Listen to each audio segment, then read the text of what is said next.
सभी सम्मानित अतिथिगण, आज जिस परिस्थिति और जिस माहौल में हम इस देश के वंचित शोषित कमेरा लोग दिल्ली में इकट्ठा हुए हैं,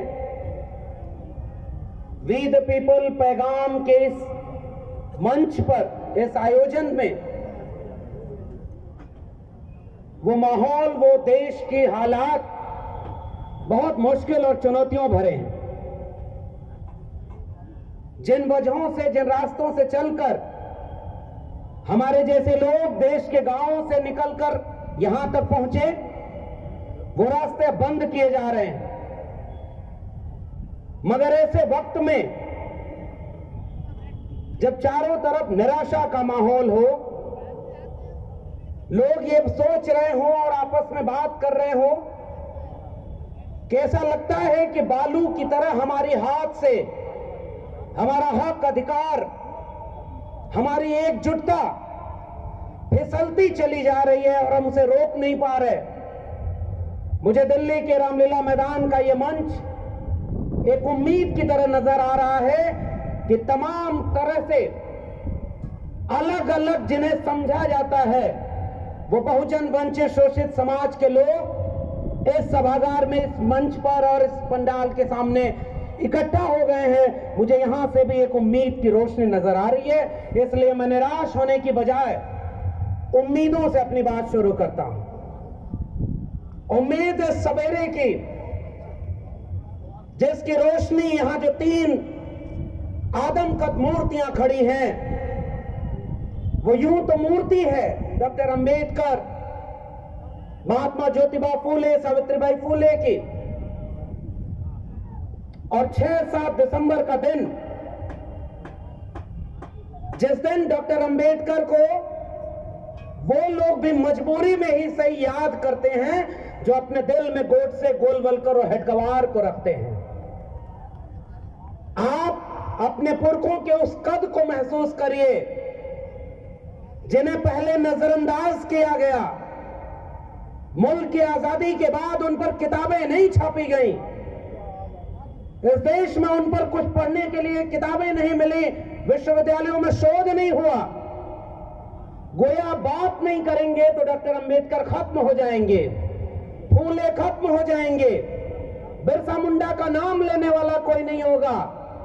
मगर आज मैं इस बात को पूरी जिम्मेदारी से कहना चाहता हूं कि इस मुल्क के किसी भी कोने में हक हुकूक के लिए कोई भी आवाज अगर उठती है तो उन आवाजों में प्रेरणा स्रोत के रूप में भारत के संविधान के साथ बिरसा, फूले, अंबेडकर और पेरियार एक नजीर, एक उदाहरण बनकर के हमारे सामने है। मिटाने वाले मिट गए और आज उम्मीदों का नया सूरज हमारे सामने।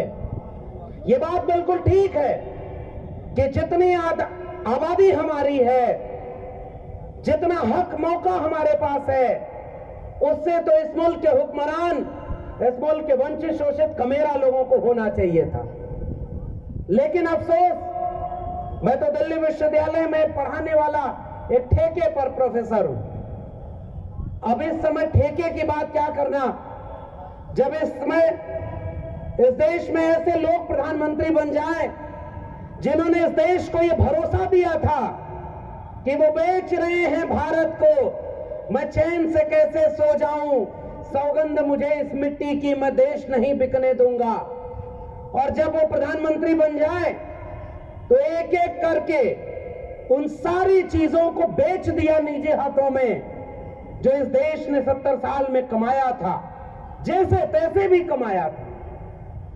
उसे चाय बेचते देश में किसी ने नहीं देखा, मगर देश बेचते इस देश के हर लोग देख रहे हैं, फिर भी ये मुल्क की आवाम खामोश है। मुझे अफसोस है इस मुल्क के लोगों के ऊपर कि उसने धोखा दिया, झूठ बोला। इस देश ने बहुत बुरे प्रधानमंत्री देखे, मगर इतना झूठा प्रधानमंत्री इस देश में कोई नहीं हुआ था। खुलेआम झूठ बोलना, और वही झूठ बोला था उस प्रधानमंत्री ने कि मैं आज इस देश का प्रधानमंत्री तब बन पाया जब बाबा साहब और उनका संविधान था। अरे भाई, अगर तुम बाबा साहब की वजह से प्रधानमंत्री बने तो बाबा साहब के सपनों का भारत बनाते, बिरसा और फूले के सपनों का, पेरियार के सपनों का भारत बनाते। तुम तो जुबान पर डॉक्टर अंबेडकर को रखते हो, बिरसा फूले को, और दिल में गोडसे और गोलवलकर का भारत बना रहे हो। आज जब हम यहां बात कर रहे हैं, इस देश में राज्यसभा में शीतकालीन सत्र शुरू हुआ है और आज ही सदी का सबसे झूठा प्रधानमंत्री संसद में खड़े होकर बोल रहा है यह देश अब अमृत काल की तरफ जा रहा है, एक नया सवेरा है। मैं उससे यहां रामलीला मैदान से यह सवाल करता हूं, किस बात का सवेरा और किस बात का अमृत काल? क्या इस मुल्क को इस बात के लिए विचार नहीं करना होगा कि आजादी के 75 साल बाद जब तुमने इस देश के लोगों को गुमराह करने के लिए हर हाथ तिरंगा, हर घर तिरंगा, 2022 तक सबको घर दे देंगे, तमाम तरह के झूठे वादे किए, बुलेट ट्रेन चलाएंगे, 2 करोड़ रोजगार देंगे, 15 लाख रुपए देंगे, हवाई चप्पल वाले को हवाई जहाज में उड़ाएंगे, और ऐसा करते करते उस बेचने वाले ने सबसे पहले सपनों को बेचा और उसके बाद एक एक करके आपके हक अधिकार की जगहों को बेच दिया। तो किस बात के तुम प्रधानमंत्री और कौन सा ये नया भारत है? मेरा सवाल यह है। हमें को दरिया पे जाने से रोकने वाले हमसे ही पानी का हिसाब मांगते हैं। आज तक तो कभी आपने इन तालीमी इदारों में, देश के विश्वविद्यालयों में बहुजनों को पहले आने से रोका? मैं एक ही विषय पर बात करूंगा कि इस पूरी वंचना में सबसे ज्यादा भूमिका भारत के संविधान के कमजोर किए जाने की कैसे है। और चूंकि विश्वविद्यालय से जुड़ा हूं तो मैं ये बात कह रहा हूं कि विश्वविद्यालयों में सबसे पहले तो हमारे लोगों को आने नहीं दिया। डॉक्टर अंबेडकर हो, फूले हो, पेरियार हो, इन सब ने जो सबसे महत्वपूर्ण लड़ाई लड़ी थी, कलम और किताब की लड़ाई लड़ी थी कि अगर पीढ़ियों को कलम और किताब हाथ में पकड़ाएंगे तो वो केवल अपना मुस्तकबिल ही नहीं, इस मुल्क का मुस्तकबिल बदल कर रख देंगे। आए कुछ लोग विश्वविद्यालयों में, रिजर्वेशन तो 1997 में हायर एजुकेशन में आया, मंडल का दौर आया तो मंडल का विरोध करने वाले इन विश्वविद्यालयों, मीडिया घरानों और देश के बड़े बड़े संस्थानों में बैठे एलीट अपर कास्ट लोग जो अंग्रेजी बोल करके सोचते थे कि भारत एक डेवलपिंग कंट्री है, उन्होंने आपके बच्चों के आरक्षण का विरोध किया था। अभी एक वीडियो अभी वायरल हुई, पटना का एक जज, अब विडंबना देखिए, 1 दिन 2 दिन पहले की वीडियो है कि वो जज जब ये कहता है कि भाई क्या सबके घर पे बुलडोजर चला दोगे, कानून का राज नहीं है क्या? तो वो जज इस देश के तमाम प्रगतिशील लोगों को बहुत पसंद आता है, एक नायक बनता है कि चलो भाई सारे जज बिके नहीं हैं, सारे कॉलेजियम से आकर के अपने रिश्तेदारों को जज बनवा करके सरकार की हां में हां मिलाकर न्यायपालिका को इस कार्यपालिका का गुलाम नहीं बना दिए। सारे जज राम मंदिर का फैसला आज सुनाए, कल राज्यसभा की शपथ लें, ऐसे नहीं हो गए। कुछ जज अच्छे भी हैं जो अच्छा फैसला सुना रहे हैं, सबने सर आंखों पर बिठाया। और जब उसी जज की एक वीडियो आई कि एक व्यक्ति जो सामने खड़ा है उसके ऊपर वो पटना हाई कोर्ट का जज कहता है क्या भाई आरक्षण से आए हो क्या, और उसके बाद पूरे कोर्ट परिसर में एक ठहाका लगता है। यह है आजादी के अमृत महोत्सव मनाने वाले मुल्क की हकीकत। अब आप कहते हैं कि भाई हम लोग ये शिकायत करते हैं अपने गांव के लोगों से, कम पढ़े लिखे लोगों से, कि उनको पढ़ने का मौका नहीं मिला तो वो पाखंड में बजी हैं, वो कांवड़ हो रहे हैं, वो अंधविश्वास में जी रहे हैं, और जब पढ़ लिख लेंगे तो समझदार बन जाएंगे। इस जज को, जो जज बना है, पता नहीं कॉलेजियम से ही बना है, किसी की रिकमेंडेशन से बना होगा, वो इतना पढ़ लिख करके उस ओहदे पर बैठकर जब आरक्षण का मजाक बना सकता है तो कल्पना करिए एम्स से लेकर के देश के बड़े बड़े केंद्रीय विश्वविद्यालयों में आरक्षण पर कितना अपमान जलील हुआ होगा आपके अपने समाज का एक एक शख्स जिसको मेरिट के नाम पर दुत्कारा गया। जब इस देश में करोड़ों रुपए देकर के कोई डॉक्टर बना तो उस पर कोई चुटकुला नहीं बना कि इसने सीट खरीद करके डॉक्टर बन करके पेट में कैंची छोड़ दी हो। लेकिन अगर कोई आरक्षण से डॉक्टर बना तो लोगों ने मजाक बनाया है। अगर किसी ने आरक्षण से नौकरी ली तो इस देश के कुलपति प्रिंसिपल नहीं बनाया गया कि भाई कोटे से आया है। और जब 10% सुदामा आरक्षण आया तो वो सारे चुटकुले बंद हो गए। ये कौन सा देश है भाई? और मेरिट की बात करने वाले, उत्तर प्रदेश में एक वैकेंसी निकली, उस वैकेंसी में शेड्यूल कास्ट की मेरिट जाती है कट ऑफ 35 नंबर और ईडब्ल्यूएस की मेरिट जाती है कट ऑफ 3 नंबर। यानी जो मेरिट वाली थे, मुखस से जाए थे ब्राह्मण बाहुर नाम क्षत्रिया, जो मेरिट के नाम पर आरक्षण वालों को गाली देते रहे, जब एक ओपन एग्जाम हुआ और ईडब्ल्यूएस का बैसाखी भीख उन लोगों को मिली तो शेड्यूल कास्ट वाले लोगों से 20 गुना नीचे मेरिट निकली। ऐसे जमूरों ने हमारे लोगों को अपमानित किया है। और इसलिए मैं केवल एक गुजारिश करने आपके बीच में आया हूं, इन नकली लोगों से डरने की जरूरत नहीं है। ये झूठे लोग हैं जो इस देश के 48 केंद्रीय विश्वविद्यालय तो इस समय है। इस देश का प्रधानमंत्री जब चुनाव लड़ने जाता है तो कहता है कि मैं ओबीसी मां का बेटा हूं, ओबीसी लोग मुझे वोट दें, और दे भी रहे होंगे बहुत सारे ओबीसी लोग। मैं तो उससे एक सवाल पूछता हूं, हर मंच से जाकर सवाल पूछता हूं। चलो छोड़ दो, ओबीसी होने के बाद भी हम तो तुमसे उम्मीद भी नहीं करते कि तुम छत्रपति साहू जी, महात्मा ज्योतिबा फूले, सावित्रीबाई फूले और डॉक्टर लोहिया और तमाम लोगों को जानते होगे। हम तो तुमसे उम्मीद भी नहीं करते क्योंकि मेरे विश्वविद्यालय से पढ़े हो, एंटायर पॉलिटिकल साइंस किए हो और उसकी भी डिग्री तुम्हारी झूठी है, इसलिए हम तुमसे ज्यादा उम्मीद नहीं कर रहे। बन गए प्रधानमंत्री। लेकिन एक बात बताओ, अगर इस मुल्क के किसी भी कोने में जाकर तुम कहते हो कि तुम ओबीसी हो, तो इस देश में प्रधानमंत्री रहते हुए तुमने 8 साल में एक बार भी मंडल कमीशन का अगर नाम लिया हो तो मुझे बताओ, तब मैं मानूंगा कि तुम असली ओबीसी हो। ये गोडसे, गोलवलकर और हेडगवार के वारिस जब मौका मिलता है तो 80% हिंदुओं एक हो जाओ कहते हैं, और जब वोट लेना होता है तो ओबीसी नाम लेते हैं। मंडल कमीशन आया तो मंडल के विरोध में कमंडल लाने वाले लोग कौन थे? मंडल किसके लिए आया था भाई? और इसके मंडल के विरोध में सरकारें गिर गई। ये रामलीला मैदान ऐतिहासिक है, बहुत बड़े बड़े लोग यहां पर बैठे हैं, बहुत अनुभव है। भाई हमारे जैसे लोगों के पास क्या है? दिल में जो है वही ज़बान पे है और कोई खास बात नहीं हम में, इसलिए हम यहां सच बोल रहे हैं। और ठेके पे प्रोफेसर होने के बाद भी हम जानते हैं कि इतना बोलने के बाद कोई प्रोफेसर की नौकरी क्या ही देगा। जब झंडे वालान से तय हो जाए कि वाइस चांसलर कौन बनेगा तो हमको पता है कि हमारा सच क्या है।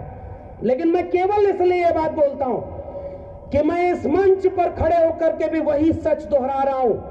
कल था 6 दिसंबर और अपने पुरखों को याद करते हुए कह रहा हूं, अगर इस देश में भारत का संविधान और मंडल कमीशन न होता तो मैं आज आजमगढ़ जैसे गांव में जाकर जिले में कहीं भैंस गाय चरा रहा होता। मैं इस देश के केंद्रीय विश्वविद्यालय, दिल्ली विश्वविद्यालय में प्रोफेसर कभी नहीं बन पाता।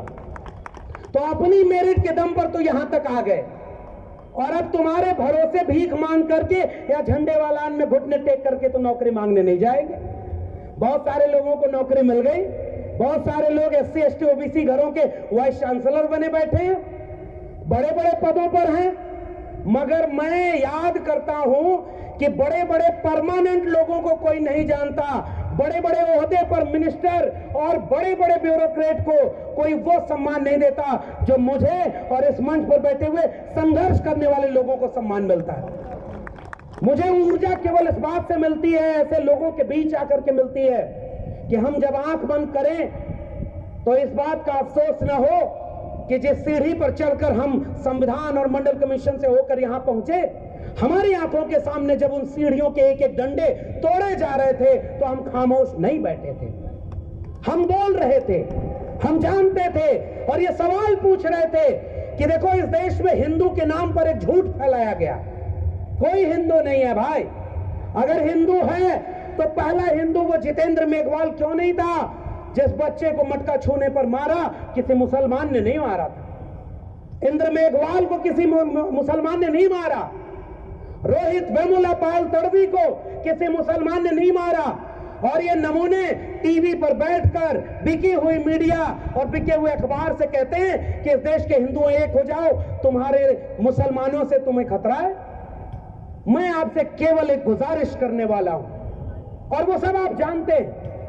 मंडल कमीशन के खिलाफ आंदोलन करने वाला मुसलमान था क्या?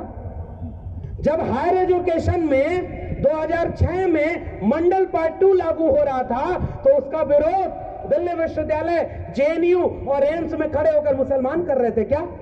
अरे भाई, मंडल का लाभ, आरक्षण का लाभ इस देश के उन्हीं SC ST OBC को ही तो मिलने वाला था। तो मंडल के विरोध में कमंडल कौन लेके आया? मंडल के विरोध में रथ यात्रा कौन लेके चला?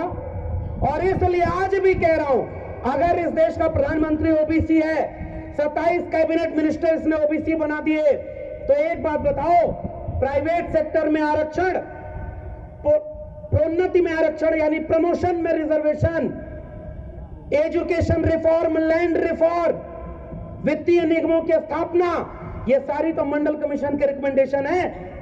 एक झूठा OBC प्रधानमंत्री अगर आज भी सच्चे में डॉक्टर अंबेडकर और मंडल को याद करता है तो आज ही घोषणा करे कि जाति जनगणना कराएगा और प्राइवेट सेक्टर में भी रिजर्वेशन लागू करेगा। हमारी ये मांग होनी चाहिए और इस मंच पे यही मांग है। पूरा देश को बेच रहा है, पूरे देश को बेचते बेचते कभी मां के साथ तस्वीर, कभी एम्बुलेंस निकल रही है भाई उसके गाड़ी को ओवरटेक करते हुए, देखा होगा आपने। SPG की सिक्योरिटी में कोई गाड़ी नहीं जा सकती, एम्बुलेंस जाती है जिसमें कैमरा लगा होता है। वोट डालने जा रहे हैं तो वहां पर रैली कर रहे हैं। पूरे देश को एक हिप्नोटाइज कर लिया है। पता है क्यों कर लिया है? क्योंकि उसे पता है कि इस देश के 90% कमेरा लोग अभी भी अपने बच्चों के भविष्य की चिंता नहीं कर रहे। और यह आखिरी गुजारिश मेरी है, बहुजन आंदोलन में तमाम खामियां होंगी, मैं इन खामियों को गिनाने के लिए इस मंच का इस्तेमाल नहीं करूंगा। हम उम्मीद की रोशनी की तरह क्या देख सकते हैं? अब सब कुछ बेचने वाले लोग, सब कुछ को खत्म किया जा रहा है, तो आपके पास बचाने के लिए क्या है? कोविड में जब सारे सरकारी अस्पताल जान बचा रहे थे, प्राइवेट अस्पताल बंद थे, फिर भी एक एक कर सरकारी अस्पतालों को बेच दिया। BSNL बेच दिया, रेलवे बेच दिया, स्टेशन बेच दिया, एक एक करके सारी चीजें बेच दी हैं। ये वी द पीपल के लोग एक सवाल पूछते हैं कि भाई ठेके में कोई रिजर्वेशन क्यों नहीं है? इस देश के 90% लोगों के पास 90% जमीन क्यों नहीं है? और आखिरी चीज उसमें जोड़ लीजिए, नई शिक्षा नीति के चलते 2020 में जो नई शिक्षा नीति आई, उसने आपके बच्चों की शिक्षा को हमेशा हमेशा के लिए उन्हीं अंबानी और अडानी के निजी हाथों में बेच दिया है और हमारे और आपके बच्चों को अब कोई शिक्षा नहीं मिलने वाली है। यह इस देश में हो चुका है। संविधान बचा रहेगा। संविधान दिवस के दिन कितना भी बड़ा झूठा प्रधानमंत्री हो, कितना भी कोई रबर स्टाम्प, कोई भी मंत्री विधायक बना दिया जाए, वो संविधान की शपथ लेंगे। संविधान के अंदर के जितने अधिकार हैं वो खत्म कर दिए गए। और इसलिए नई शिक्षा नीति, आप गांवों में जाकर देखिए, सरकारी स्कूलों में किन के घरों के बच्चे पढ़ते हैं? सबसे ज्यादा 90% कमेरा लोगों के घरों के बच्चे सरकारी स्कूल में पढ़ते हैं। जहां न इमारत है न शिक्षक हैं, तो शिक्षक की जरूरत नहीं है। और सिलेबस बन रहा है नया नया। कुछ दिनों बाद आप किताब में पढ़ेंगे, जैसे सिनेमा बन रहा है, पता है ना, कुछ जो टीवी एक्टर, सिनेमा के एक्टर, विमल पान मसाला, दाने दाने में केसर का स्वाद, और कभी ना अपने गुटखा खाते हैं ना अपने बच्चों को गुटखा खाते खिलाते हैं, और पूरे देश के लोगों को गुटखा खिला रहे हैं, पान मसाला खिला रहे हैं कि नहीं? वैसे ही उनके घरों के बच्चे Ashoka, Galgotia, Amity, lovely professional universities में पढ़ते हैं। और आपके बच्चों के लिए जो डीयू, जेएनयू, जामिया, इन विश्वविद्यालयों में जहां की नाम मात्र की फीस थी, पहली पीढ़ी के हम लोग आए और पूरे विश्वविद्यालय को बेच दिया। हमारे भोजपुर में कहावत है, खेलब न खेले दे, खेलवे बिगाड़ब। अब जो हमारे जो रिजर्वेशन का विरोध किया, नहीं रोक पाए। पहली पीढ़ी के लोग प्रोफेसर बन गए, नहीं रोक पाए। पहली पीढ़ी के लोग आकर के इन विश्वविद्यालयों में खड़े होकर 13 पॉइंट रोस्टर का विरोध करते हैं, भारत बंद करते हैं, नहीं रोक पाए।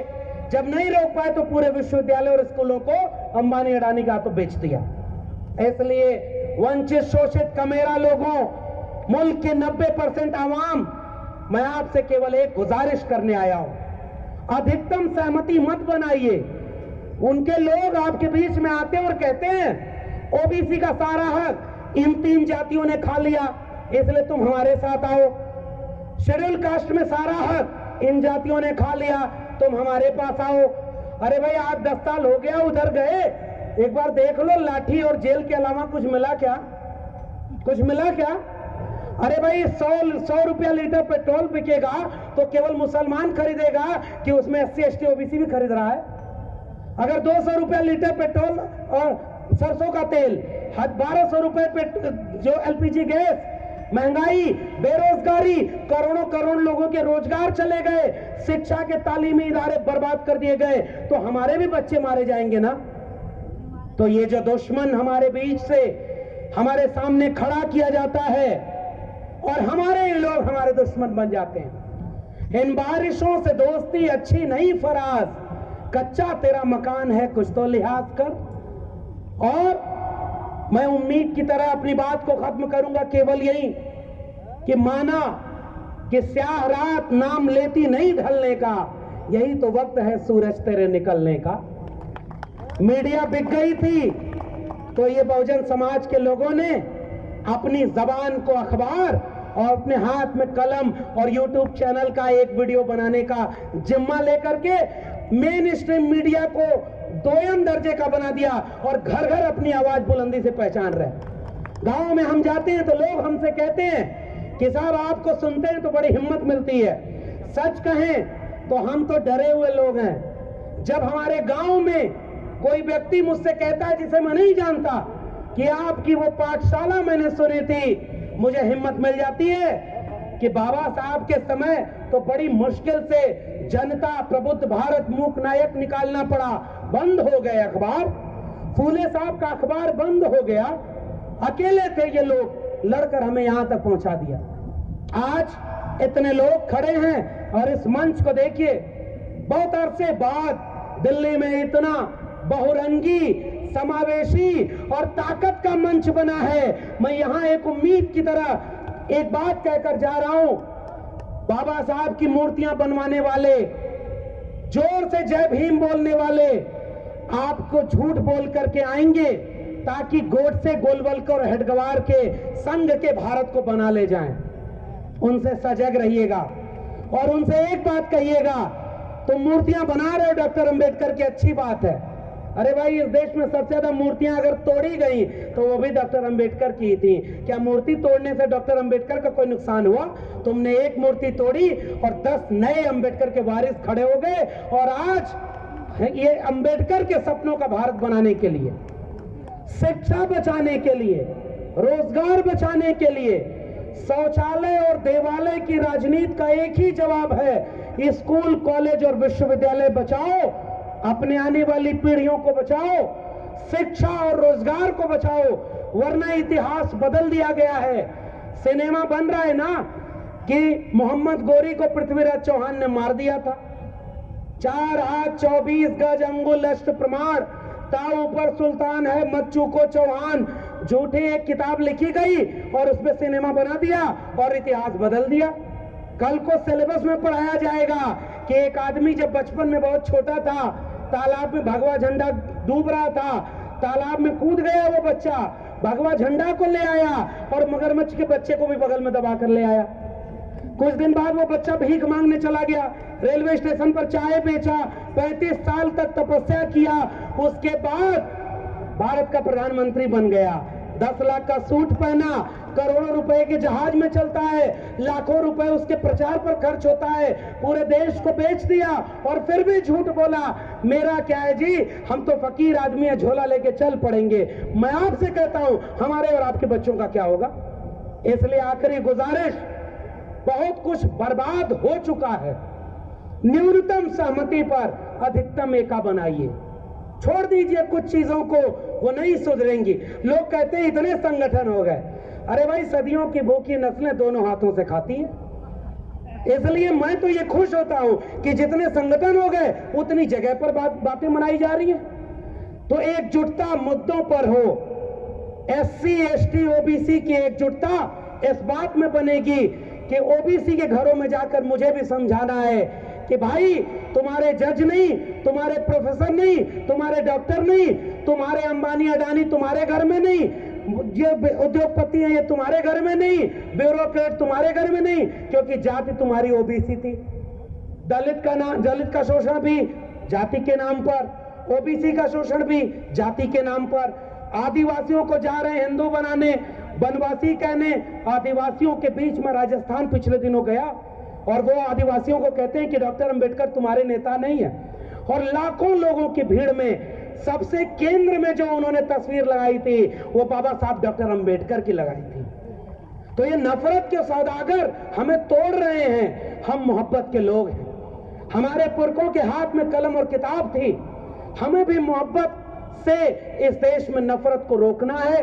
भारत का संविधान और मंडल कमीशन में जब तक थोड़ी भी असर बाकी रहेगी और एक उम्मीद की तरह से 1-1.5 साल बचा है, कम से कम उतना भारत बचा लीजिए, उतना संविधान बचा लीजिए, उतना मंडल कमीशन की रिपोर्ट बचा लीजिए जितना हमें विरासत में मिला।